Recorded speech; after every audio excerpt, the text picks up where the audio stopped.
একজন নার্সের সবচেয়ে গুরুত্বপূর্ণ স্কিল কি? ওষুধ দেওয়া, ড্রেসিং করা? না, সবচেয়ে গুরুত্বপূর্ণ হলো কমিউনিকেশন। আজকে জানবো ভার্বাল, নন ভার্বাল এবং থেরাপিউটিক কমিউনিকেশন নিয়ে।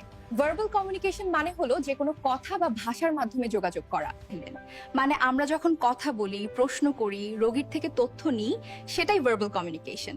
যেমন আপনার কোথায় ব্যথা হচ্ছে। নন ভার্বাল কমিউনিকেশন মানে হলো কোনো কথা না বলেও যোগাযোগ করা, যেমন চোখের দৃষ্টি, মুখের হাসি, শরীরের ভঙ্গি, স্পর্শ সবই non verbal communication. Therapeutic communication হলো এমন এক ধরনের কমিউনিকেশন যা রোগীর মানসিক আরাম ও সুস্থতার জন্য ব্যবহার করা হয়। এটা শুধু কথা নয়, একটা আর্ট। যেমন অ্যাক্টিভ লিসনিং, রোগীর কথা না কেটে মনোযোগ দিয়ে শোনা।